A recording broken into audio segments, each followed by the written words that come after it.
Hey everyone, welcome back to the Purpose Driven Investor Podcast. I'm your host, Robert Howell, and today's episode is a great fit for anyone thinking bigger than just their local market and more strategically about access, relationships, and global opportunity. Our guest today is Gary Wilson from the Global Investor Agent team. Gary works closely with investors, helping them navigate opportunities across different markets while staying focused on alignment, strategy, and execution, not just transactions. What I appreciate about Gary's perspective is that he sits at the intersections of investors, deals, and markets, which gives him a unique vantage point on what's working, what's not, and where the smart capital is actually flowing. Today, we're going to talk about Gary's journey, how he thinks about serving investors at a high level, what makes deals succeed across markets, and how purpose and relationships play a role in long-term success. So let's jump in. Welcome to the show, Gary. Thanks, Robert. I really appreciate it. I was glad to have you on my podcast, and I'm grateful to be a guest on yours. And my aim is to give and serve to your people the best I can. So I'm excited. It's what I love to do. All right. Well, I'm excited to have you. I enjoyed being on your show. And let's start first with your background and your entry into real estate. So take us back to the very beginning. How did you first get into real estate? Sure. Well, it actually goes back to when I was a kid. My grandfather taught architecture at North Georgia University, and this was way back, over 100 years ago. And I was always intrigued by houses. My mom and raised us on a bank teller's salary, so we really weren't living in the lap of luxury. I was wearing Goodwill clothes and things like that. But in the third grade, one of my best friends named Kevin McKinney, his dad was an architect, and they lived in this beautiful cantilevered home that you had to walk or a deck to get to, overlooking a lake with glass all the way around. The whole house was cantilevered. I thought, this is just awesome. And I was like, and he said, well, my dad's an architect. I started drawing houses, like the picture of the front of the house. And my grandfather saw me doing this one Christmas I was visiting. And he said, I'm going to show you how to do the floor plans using the scales and the symbols and all that. I was totally just immersed in it. My mom bought me a drawing kit that year for Christmas, the drawing board, the T-square, the whole 9 yards, everything needed. So I literally have hundreds of house plans I've designed over the years. Fast forward, I applied to Virginia Tech University, the School of Architecture. I didn't get in because when I went to high school, they weren't used to people going to colleges like that. It was all farm country. And the guy didn't tell me to apply for general studies. So they invited me down. They were really nice, interviewed me. They said, why didn't you just apply general studies? You'd have been in a flash, with my SAT scores and math background. And I said, I didn't know, and apparently my counselor didn't either. So anyways, long story short, this is crazy how God makes things work. So I go to Old Dominion University, study computer science because it was new and I never saw a computer before. And my freshman year college roommate's a guy named Socrates. We're still good friends today. His dad was a big investor in Richmond, Virginia. So when we graduated, we were going to go rent a house at the beach and live the life of two young bachelors making money.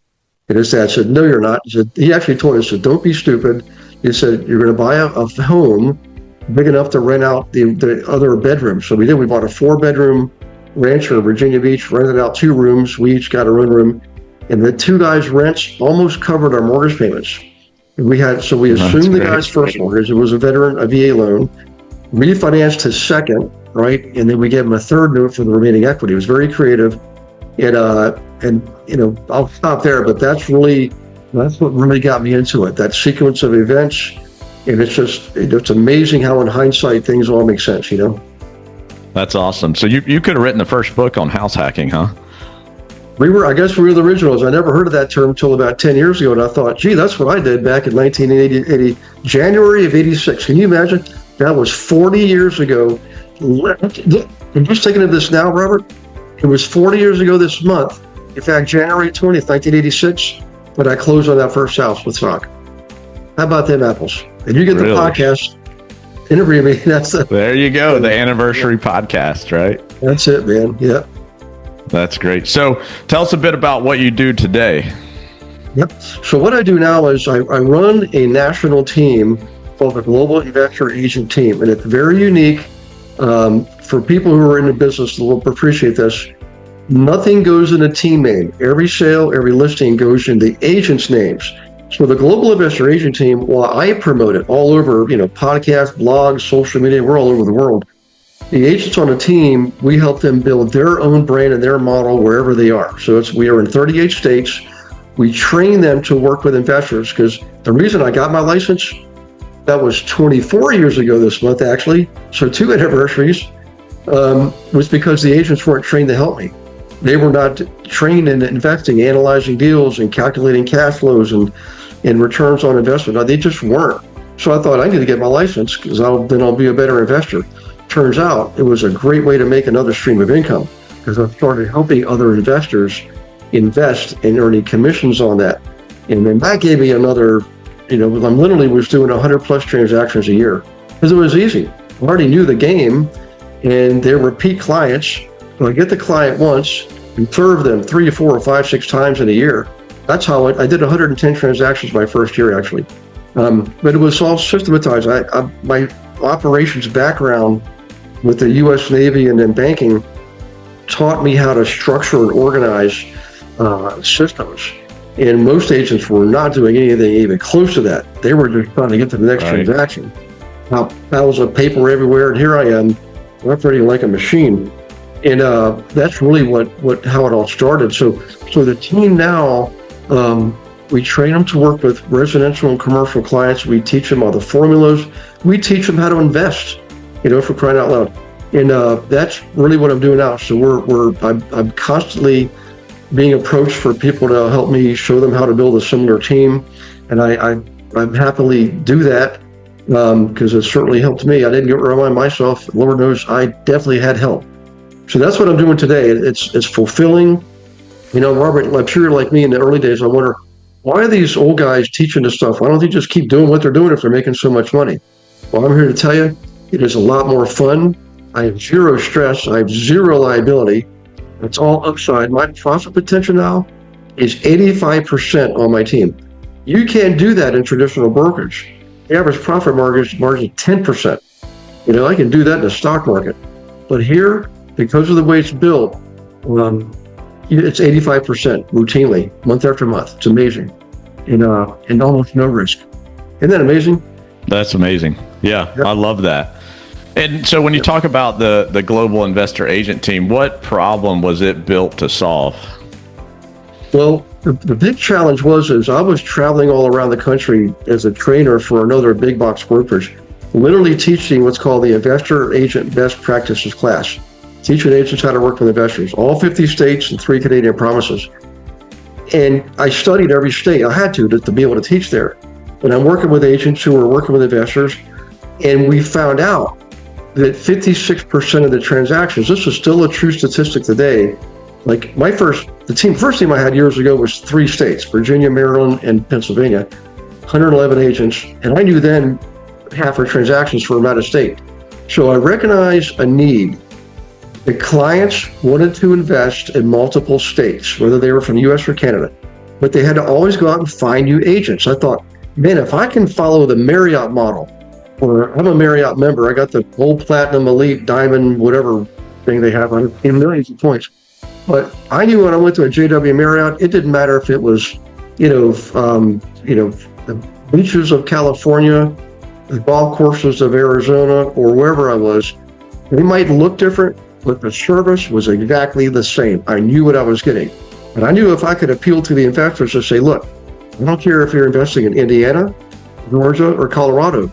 You work with my team, you're going to get the same level of service no matter where you go. And we can serve you in the 38 states that make the most sense. I'm not knocking the other 12. It's just I'm a numbers guy. So I go where the people are and where the properties are and where the investors are.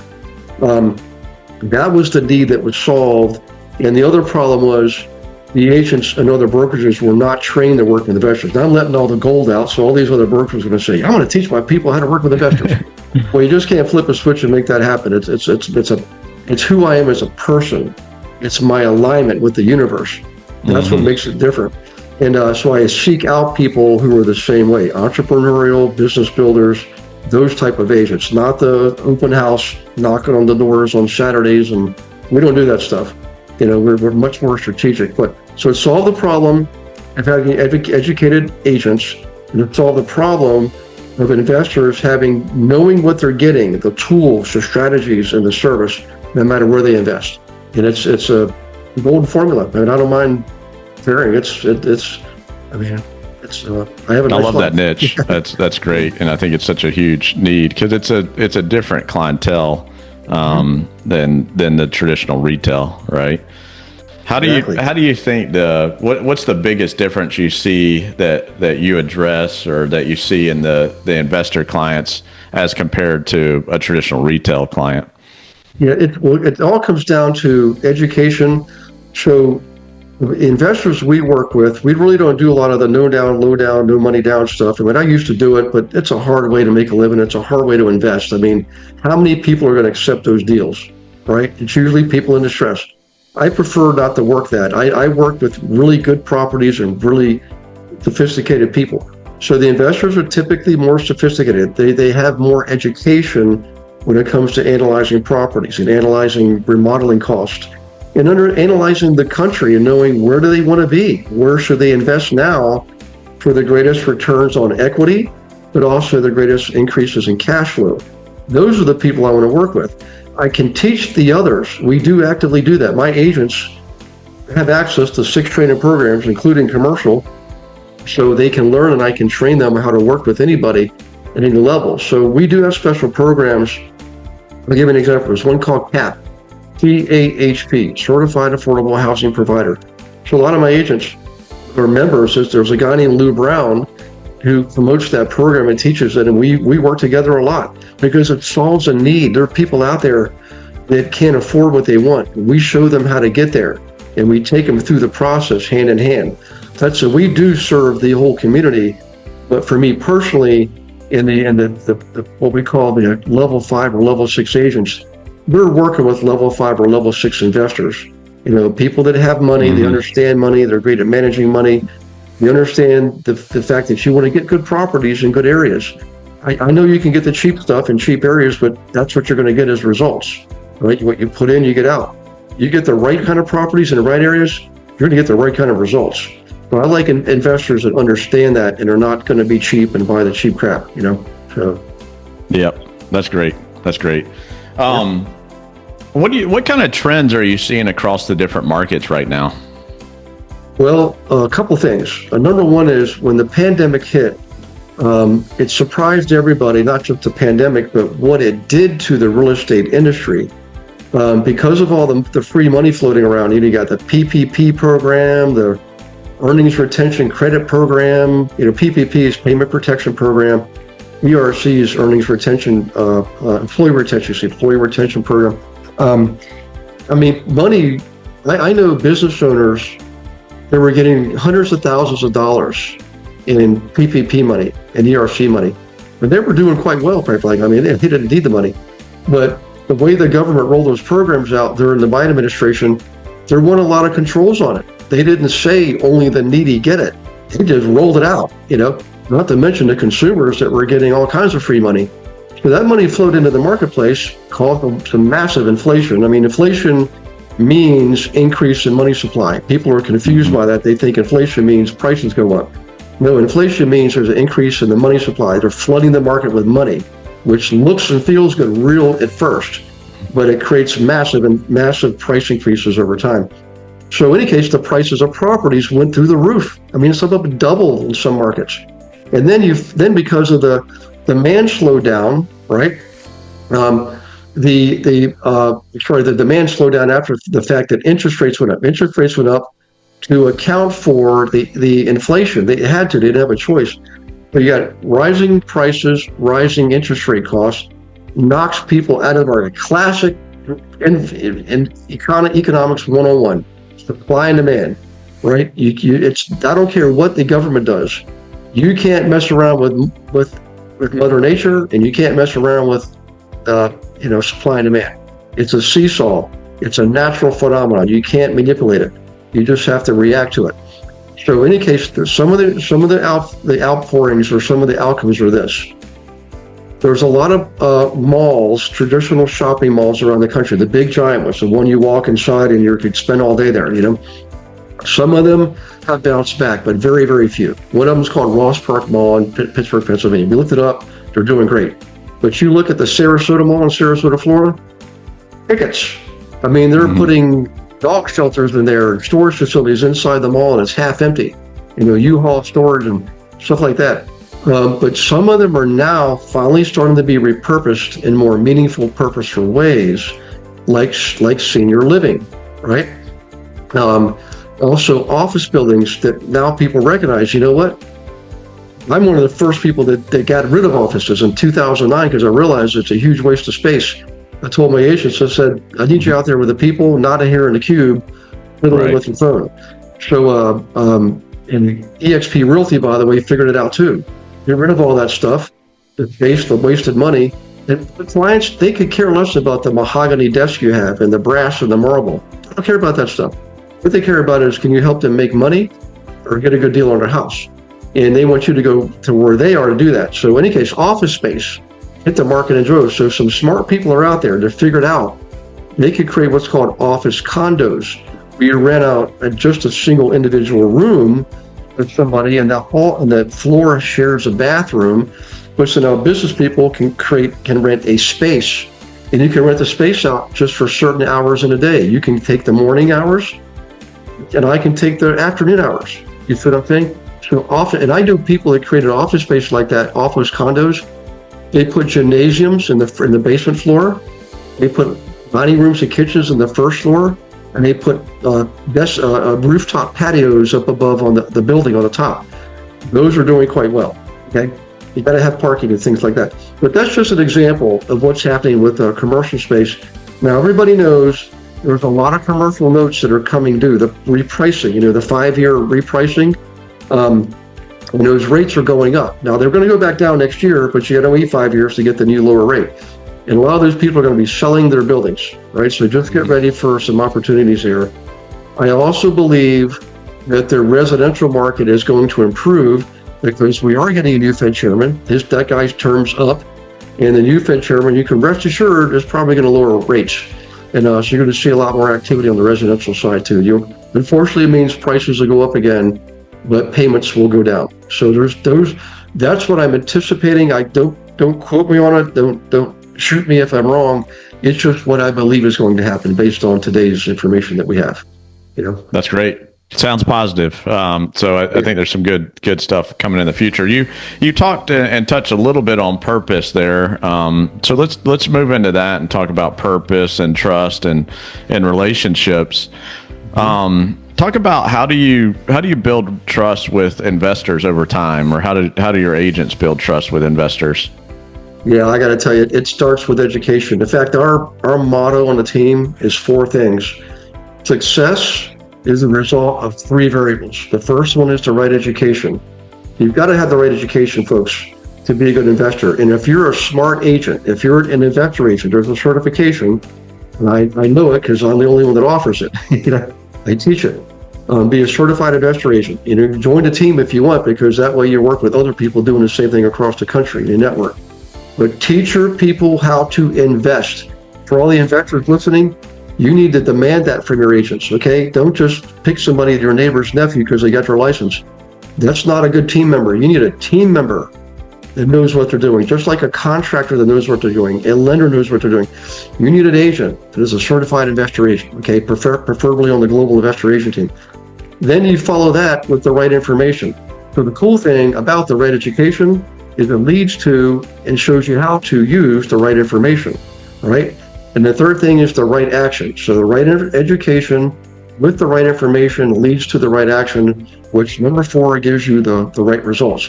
So everybody out there that's servicing an investor, you've got to take it seriously, build that model out, separate from your retail model. Your owner-occupants is a separate motivation, separate mindset, totally different than investors. If you don't have if you don't have unique models for each of those markets, you're trying to serve them with one model, somebody's going to suffer, and it's probably going to be you and your clients, by the way. So your investors out there listening, this is what I'm saying. I know there's lots of programs out there you can spend. I know some of them charge over $100,000. I'm not going to knock them. You know what? They might be good. I don't know, but I don't think you have to spend that kind of money. Find yourself an agent that's going to earn a commission off the property you buy for a few $1,000s that you don't even pay. And you, as a result, you get the education from us. Everything from flipping homes, buying rentals, managing rentals, wholesaling, and commercial, right? Do it the right way. Do the learning you learn by doing in this business. Get the right education, get the right information, get the right agent, take the right action, and learn. Start small. Start with a duplex. Start with a flip. I know people that start off with 90-unit buildings. God bless them. There's a lot of risk to take on your first move because there's things you just don't know. So the trust comes from teaching and being taught. That's where everybody can name teachers that they love today because they trusted them, because in high school, they didn't just teach them how to read and write. They taught them how to be mature professional, members of society, right? That's what you want. You should expect it from yourself. You should expect it from the people who are serving you. That's what trust. That's what you build trust. Yeah. Love that. And that's purpose driven too, by the way. You talked a bit about the experience and building trust through experience. What's a lesson that only experience can teach? Oh my gosh. One of them is to be patient. I've seen so many times, Robert, and I'm guilty of it myself too. I had success early on because I was very disciplined. I put myself in a funnel and I only made decisions inside that funnel of education information. But then I started getting too cocky. I thought, I'm really good because I flipped 3 homes, I got 30 rental units, and I got it all figured out. But I started getting too aggressive too fast. So I want you to think of this as a campfire. When you build a campfire in your backyard or where you're camping, whatever, you don't start off lighting the big logs. That's not going to work. You're just going to create a lot of smoke. You start off lighting the little twigs and the little leaves and stuff like that. Then you add a bigger twig and a little teeny branch and a bigger branch. So starting small and growing big. You want to learn small, learn on a small scale, and grow big after that. Step by step by step. Eliminating errors and mistakes that rookies often make, like me, growing too fast. At one time, I had 17 projects going on at the same time. That is just, nobody, you can't do that. A bunch. Extremely difficult. Here's what will happen. Contractor's going to call you and say, you know what, Gary, we open up the wall to put in that new pipe, and guess what? You got all this knob and tubing. You got to replace all that now, too. And I just kept saying yes. Yes, yes, yes, all day long. When the smoke cleared and all the dust had settled, I think I broke even on those because I kept saying yes, new countertops, new cabinetry, blah, blah, blah, blah, blah. Instead of working on 4 projects, which is doable in various stages, where you can go and visit the properties every single day, go in the morning, go in the afternoon, go at night, go when the contractors aren't there so you can make your own assessment. And by the way, don't pay contractors on Fridays. Only pay contractors on Mondays. You heard it from me. I swear by it, I promise you. Your contractors will always show up on Monday, and they'll always finish the job on a Friday and do a good job because they want to get paid on Monday. So, in any case, those are some of the lessons I learned, the big ones and little ones about the contractors. And well, make sure your contractors are licensed, and for certain things like electrical and plumbing, they should be bonded as well. Okay? Yeah. Love it.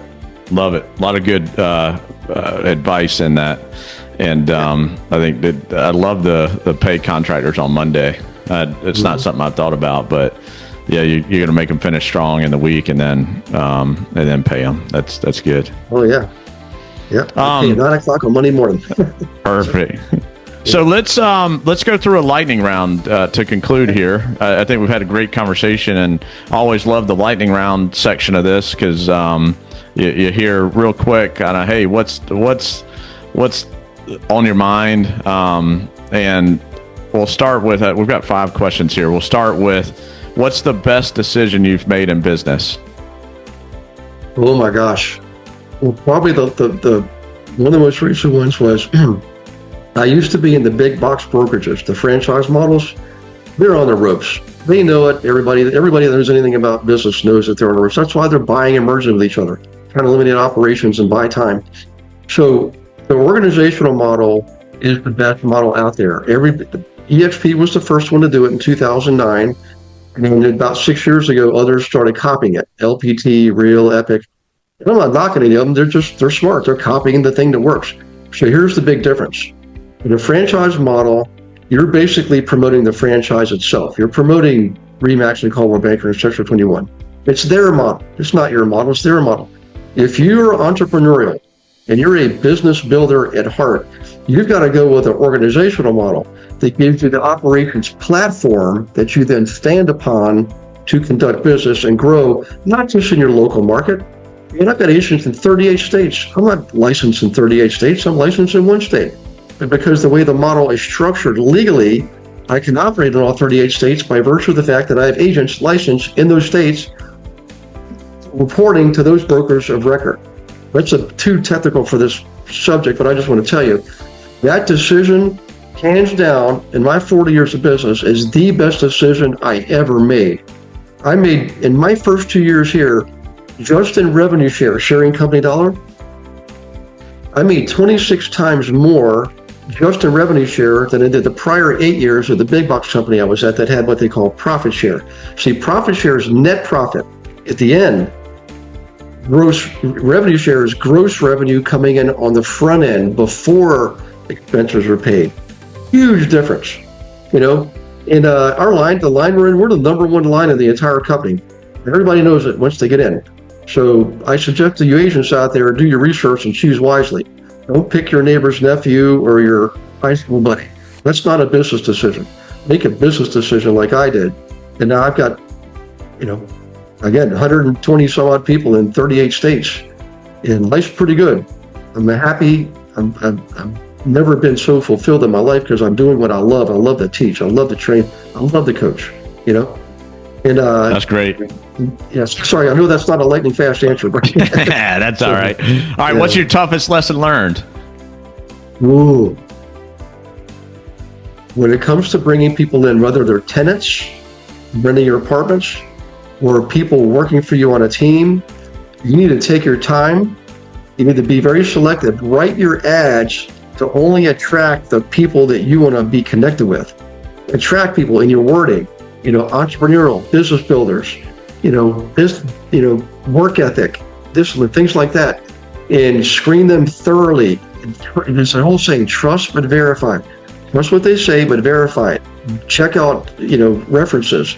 Look at their work history. Be very thorough because you want to hire slow. And if you ever do make a mistake, fire fast. That's the second mistake I made, was trying to be too nice to people, giving them too many chances, and it will ruin your culture. It'll harm your team. It'll harm your business. And if you don't take seriously this, what I just told you, one of the biggest lessons in life. Awesome. What's one habit that's made the biggest difference? Well, I've got a lot of them. And one of them is every morning I wake up about 5 a.m. I say my prayers. I do quiet, silent prayer, which is meditation after that. Then I exercise, and I have my vision board right in front of me when I exercise. So I'm exercising my body and my mind, and then I don't turn on the phone or the computer or anything has to do with the rest of the world. So after I've done all of that and eaten breakfast and cleaned up, then when I start, I'm ready to rock and roll. I mean, fifth gear, the train has left the station, and sometimes people have a hard time keeping up. But you know what? I want to run with the runners. Life is too short to crawl with the crawlers. You want to run with the runners. But that daily habit, that routine, I've been doing that since my 20s. And my metabolic age is literally half of my chronological age because of those habits. Eating well, sleeping well, and exercising my mind and my body and my spirit consistently, daily, and without fail. That's the best habit I've ever had. That's great. Love that.